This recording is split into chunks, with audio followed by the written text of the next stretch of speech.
aqui, doutor, da Jéssica, ela faz uma pergunta aqui interessante. Tem muitas, aqui, como eu disse aqui, pacientes do senhor falando aqui a respeito da experiência que teve contigo, algumas também, tem uma aqui, são muitas participações, acabou desaparecendo aqui, mas ela disse que foi a número 105, né, que foi bem sucedida, que fez essa cerclagem aí contigo, mas a Jéssica, ela está falando aqui, porque o senhor citou agora há pouco, sobre a questão de, por exemplo, a mulher antes de engravidar, pode fazer a cerclagem. Ela está dizendo o seguinte, dificulta a gestação, ela falando da cerclagem definitiva, dificulta a gestação de forma natural, no caso a passagem do espermatozoide, ali para passar, para conceber, para acontecer a gestação? Essa pergunta aí de Jéssica é a primeira pergunta que vem na cabeça nossa quando a gente começa a fazer essa técnica definitiva. Tanto abdominal quanto a que a gente faz vaginal, ela não impede a gravidez. Por mais que você feche o colo do útero ali, faça a cerclagem, ela não... O colo ele é pérvio. Por mais que você aperte, vamos dizer assim, né, no grosso modo, aperte ele ali, vai passar. No interior dele você vai menstruar normalmente, você vai conseguir, o espermatozoide vai passar tranquilamente e todas as pacientes conseguem engravidar, assim, a não ser que tenha algum outro fator, né, que não seja relacionado ao colo ali, que ela não possa engravidar realmente. Mas todas que têm condição de gravidez conseguem com a cerclagem definitiva, não tem problema nenhum não. Pronto, Jéssica, e respondida aí sua pergunta, que com certeza deve ser a dúvida de muita gente. Tem aqui a Polly, está falando aqui também que fez uma cerclagem contigo e que o milagre dela hoje está já com 8 meses. Olha aí, parabéns, Polly. Agora, uma pergunta que foi feita aqui também, doutor, a gente sabe o seguinte, que essas conquistas médicas, esses avanços que trazem, na verdade, uma esperança para famílias, não só para a mãe, não só para a mulher, a gente sabe, é claro que talvez até psicologicamente, não só da questão de fisicamente, do corpo, de estar ali gestando, afeta muito a mulher, mas a gente sabe que as famílias também, ela tem essa esperança, uma gravidez ali que, infelizmente, não pôde ser levada até o fim, um bebê que nasceu muito prematuro e tantas outras condições. A gente sabe que essas técnicas desenvolvidas, elas têm muitos custos, né? Tem um custo tanto das suas pesquisas, que você está sempre fazendo, você está estudando, está procurando na literatura, está desenvolvendo métodos, mas o que eu quero perguntar é o seguinte, qual a possibilidade dessa técnica também ser do senhor, daqui a um tempo, também ser levada para o SUS, né? Talvez seja essa a dúvida de muitas mães aqui que estão participando, não só uma que perguntou, fez essa pergunta, ou de repente até fazer uma consulta com o senhor para saber como é que faz. Tem uma aqui, por exemplo, que já passou, aqui a pergunta, ela estava pensando o seguinte, que ela quer engravidar, mas que ela tem essa preocupação, por isso que é importante a gente fazer essa live, né, trazer esses esclarecimentos, que ela tem essa preocupação, que de repente ela tem um colo, aí ela vai ter o colo curto, né, ela vai ter essa incompetência istmo-cervical, aí de repente ela precisar fazer essa cerclagem, né, como é que isso pode ser feito também, assim? Como é que essas pacientes têm acesso? Você falou rápido, colo curto, tem uma diferencinha aí, colo curto, incompetência cervical. Ótimo. Para aí, que passou isso aí, ninguém comentou. Colo curto é o colo que ele não é incompetente. Ele é curto, mas ele curto que a gente fala no comprimento. A hora que você faz a ultrassom, desde às vezes até antes de engravidar, ele tem um comprimento menor.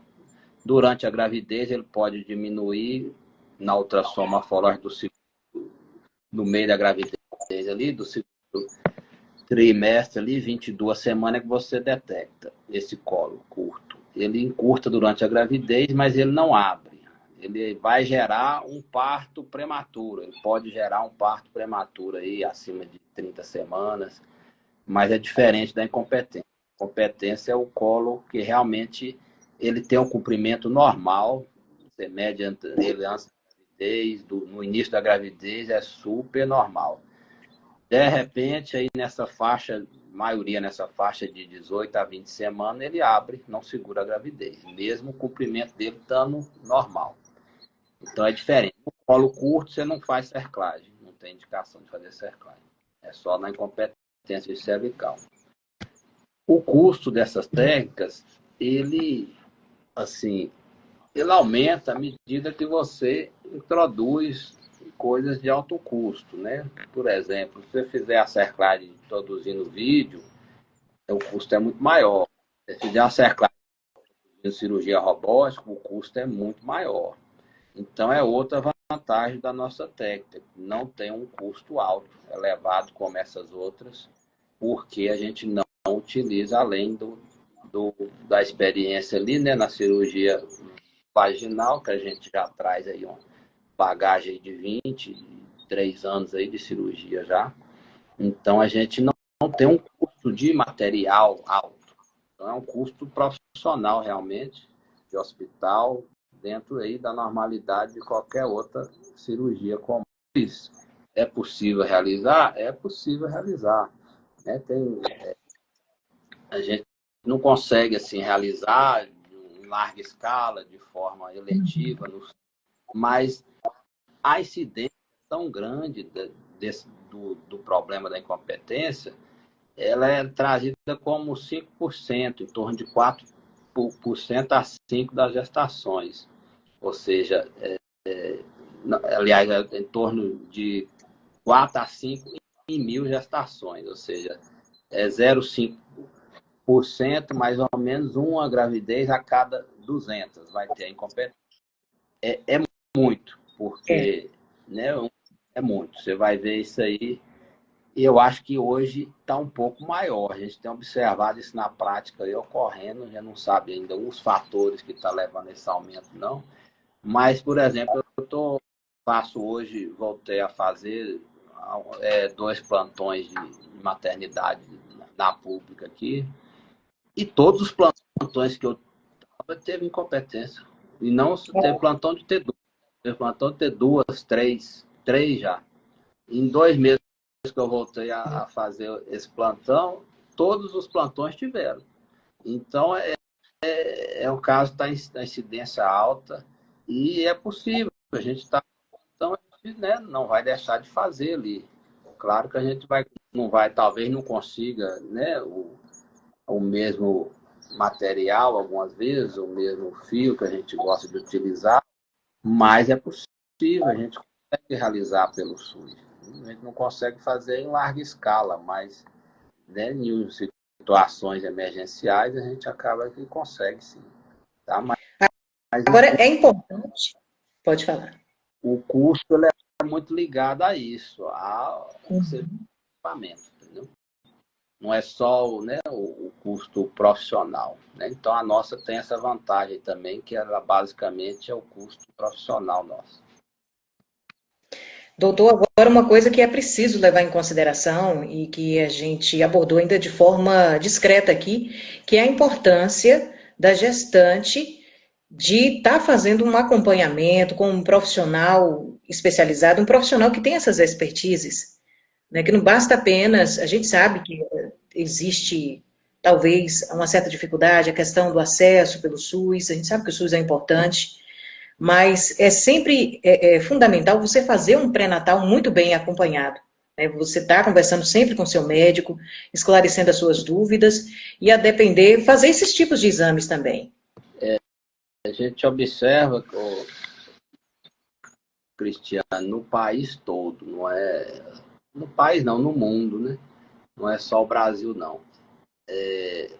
A conscientização tem que ser muito grande, não só no paciente. Tem casos que Sim.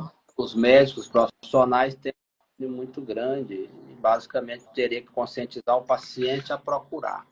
Mas esse caso de incompetência cervical, a gente observa, os pacientes vão se deparar com N médicos e profissionais que sequer conhecem que existe a cerclagem definitiva. Um exemplo, né?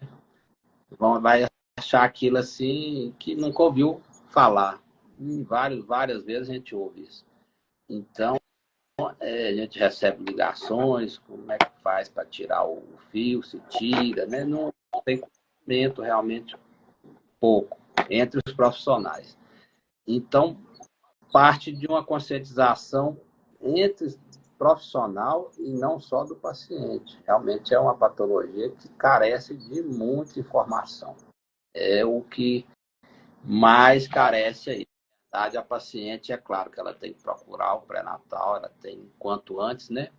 Esses casos sempre não vai adiantar você começar o pré-natal com 20 semanas de gravidez, né? Se você tiver uma patologia dessa, você vai perder na primeira, na segunda, ninguém vai suspeitar. Na terceira, vão começar a suspeitar, mas se você não procurar no início, não vai ter resolução.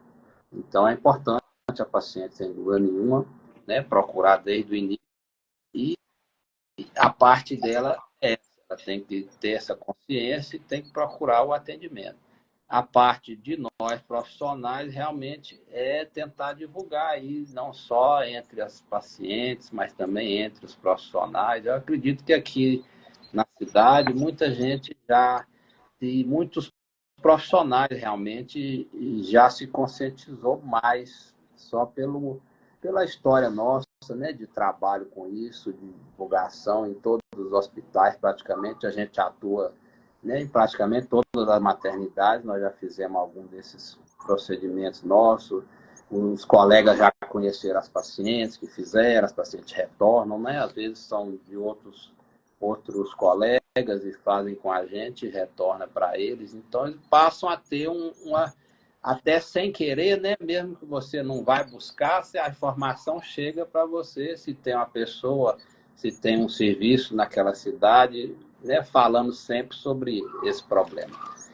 Então, e Agora, mostrando... Né? interessante. Pode Interessante, falar. acho que o senhor fala muito de conscientização, né? Então, o trabalho de conscientização não é apenas das pacientes, mas também dos próprios profissionais de saúde, né? Que Muito. precisam entender a importância desse exame. Muito, porque hoje ainda a maioria das pacientes tem essas percas e sai da maternidade pública sem qualquer informação do porquê que ela perdeu. Realmente isso acontece muito ainda.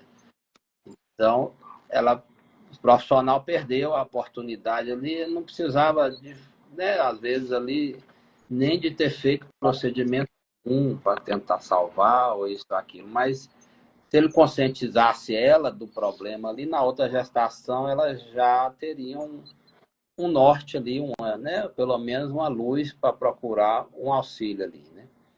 E o que a gente já está nesse trabalho aí há 5, 6 anos, né? Então a gente já conseguiu até realmente alguns feitos assim de salvar bebê com o colo já aberto, de paciente que não consegue realizar cerclagem em lugar nenhum. Só paciente que chega com, igual essa que está no hospital hoje lá, que a gente ainda vai tentar fazer mais esse milagre lá agora. Essa paciente em lugar nenhum no Brasil e também no mundo.